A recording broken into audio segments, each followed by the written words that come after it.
집에 왔는데 또 아이 우는 소리가 먼저 들리더라고요. 문을 열고 들어가니 아이가 열로 얼굴이 발개진 채 바닥에 앉아 울고 있었습니다. 이미 열이 더 오른 것 같았고요. 식은땀이 나더라고요. 아내를 불렀습니다. 여보 어딨어? 화장실이었습니다. 문이 잠겨 있었고 귀를 대보니 안에서 핸드폰 영상 소리가 들렸습니다. 그 순간 진짜 화가 났습니다. 야, 지금 당장 나와. 안녕하세요. 저는 34살 남자입니다. 결혼 3년 차고 두 돌 된 아들이 하나 있습니다. 저는 회사에 다니고 있고 아내는 육아를 전담하고 있습니다. 처음엔 아내가 얼마나 힘든지 알기에 최대한 도우려고 했는데요. 그런데 어느 순간부터 아내에게 이상한 습관이 생기기 시작했습니다. 바로 화캉스입니다. 처음 이상함을 느낀 건 퇴근하고 집에 돌아온 어느 저녁이었습니다. 현관문을 여는데 아이 우는 소리가 들렸습니다. 거실에 들어가 보니 2살짜리 아들이 바닥에 혼자 앉아서 눈물, 콧물 다 흘리며 엉엉 울고 있더라고요. 아내는 보이지 않았습니다. 여보 어딨어? 방을 봐도 없고 주방을 봐도 없었습니다. 화장실 문이 잠겨 있더라고요. 여보 안에 있어? 민준이가 울고 있는데. 응, 알아. 잠깐만. 잠깐만이라는 말에 저는 아들을 안아 달래면서 기다렸습니다. 그런데 5분이 지나도 10분이 지나도 아내는 나오지 않았습니다. 결국 20분쯤 지나서야 문이 열렸습니다. 어머, 자기 벌써 왔어? 민준아, 엄마 왔어. 핸드폰을 들고 나오네. 다음 날 아침이었습니다. 때마침 제가 재택근무 날이라 아침을 같이 먹고 있었는데요. 아이가 밥을 안 먹겠다고 칭얼대기 시작했습니다. 아, 민준아, 한 숟가락만 먹어봐. 아이가 밥그릇을 손으로 탁 쳐서 바닥에 죽이 쏟아졌습니다. 그 순간 아내가 자리에서 일어나더니 나 화장실 좀 다녀올게. 하고 화장실로 쏙 들어가 버렸습니다. 저는 쏟아진 죽을 닦으면서 혼자 아이를 달래고 밥을 먹였습니다. 10분이 지나도 20분이 지나도 아내는 나오지 않았습니다. 아이 밥을 다 먹이고 나서야 아내가 나왔습니다. 얼마나 오래 있었던 거야? 나 재택이라 다행이지. 출근하는 날이었으면 아이 밥은 어쩔 뻔이었어? 미안, 배가 좀 아팠어. 배가 아팠다고. 그런데 왜 핸드폰을 들고 들어가지? 주말에는 제가 함께 있으니 육아를 같이 하자고 했습니다. 그러면 아내도 조금 쉴 수 있지 않을까 싶었거든요. 화장실 좀 다녀올게. 다녀와. 기다렸는데 5분, 10분, 20분, 30분이 지나도 나오질 않는 거예요. 아이가 블록을 집어던지며 울기 시작했는데 제가 혼자 달래다가 결국 아이를 재웠습니다. 아이가 낮잠이 들고 나서야 화장실 문이 열리더라고요. 민준이 잠들었어? 30분 넘게 있었던 거 알아? 그렇게 됐어? 미안, 자기가 있으니까 괜찮을 것 같아서. 자기가 있으니까? 나도 아이 보는 게 쉽진 않아. 혹시 화장실에서 뭐 했어? 그냥 좀 쉬었어. 숨 좀 돌리고 싶었어. 숨 돌리는 건 이해해. 그런데 30분은 너무 길지 않아? 아이한테 뭔 일이 생길 수도 있잖아. 아이가 옆에 있잖아, 자기. 그래서 내가 있으면 괜찮다는 거야? 아내는 더 이상 대답을 안 하더라고요. 처음에는 이 정도면 그냥 넘어갈 수 있을 거라 생각했습니다. 그러던 어느 평일 저녁이었습니다. 퇴근하고 들어오니 아이가 저녁도 안 먹은 채 놀고 있더라고요. 아내 목소리가 안 들려서 찾았더니 역시 화장실이었습니다. 저는 밥도 못 먹고 아이 저녁 차려서 먹이고 씻길 시간이 됐는데도 아내가 나올 기미가 없더라고요. 여보, 민준이 목욕시켜야 되는데 같이 좀 해줘. 금방 나갈게.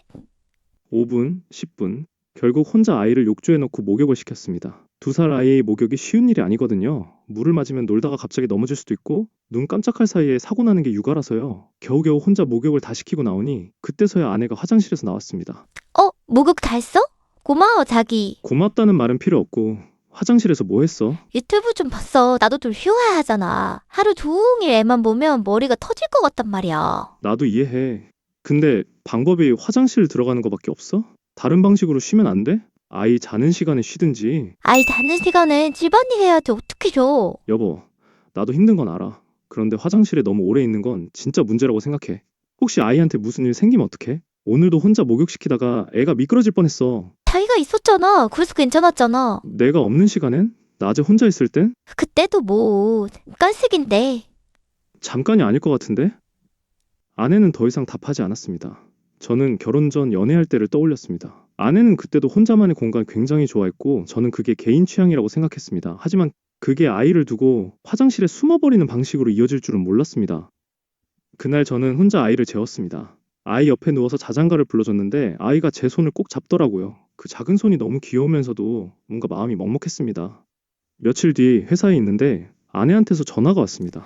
자기야, 민준이가 열이 나. 38도야. 단차를 쓰고 집에 왔는데 또 아이 우는 소리가 먼저 들리더라고요. 문을 열고 들어가니 아이가 열로 얼굴이 발개진 채 바닥에 앉아 울고 있었습니다. 이미 열이 더 오른 것 같았고요. 식은땀이 나더라고요. 아내를 불렀습니다. 여보, 어딨어? 화장실이었습니다. 문이 잠겨 있었고 귀를 대보니 안에서 핸드폰 영상 소리가 들렸습니다. 그 순간 진짜 화가 났습니다. 야, 지금 당장 나와. 애가 열이 39도야. 혼자서 울고 있었어. 저기 왔었어? 민준이가 그렇게 됐다고? 유튜브 보고 있었어? 지금? 아이를 안고 바로 소아과로 뛰었습니다. 다행히 열성 감기라 해열제 처방받고 집에 왔습니다. 아이를 재우고 나서 저는 아내에게 제대로 얘기해야겠다고 생각했습니다.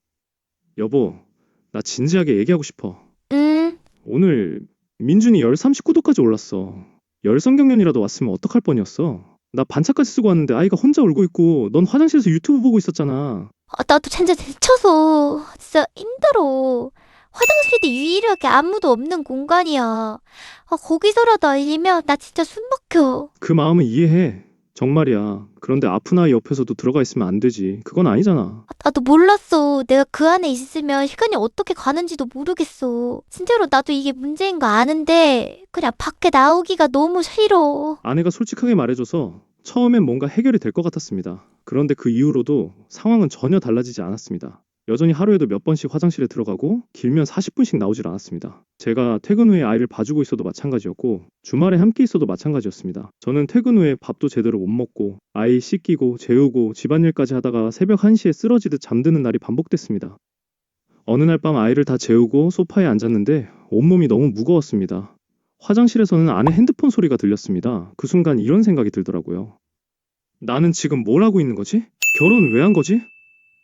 저는 지금 이혼을 고민하고 있습니다. 아내를 미워하고 싶지는 않아요. 아내도 분명 지쳐서 그런 거고 화장실이 아니면 쉴 공간이 없다는 말도 어느 정도 이해가 됩니다. 하지만 아픈 아이 옆에서도 아이가 울고 있는 상황에서도 들어가 있는 건 아무리 생각해도 납득이 안 됩니다. 저도 힘들고 저도 지치는데 저는 도망칠 공간조차 찾지 않았거든요. 며칠 전 제가 먼저 상담센터를 알아봤고 같이 가자고 했습니다. 아내가 응하면 한 번 더 해볼 생각입니다. 하지만 아무것도 달라지지 않는다면 그때는 정말 진지하게 결정을 내려야 할 것 같습니다. 민준이한테는 미안하지만 저도 제 삶을 지켜야 하니까요.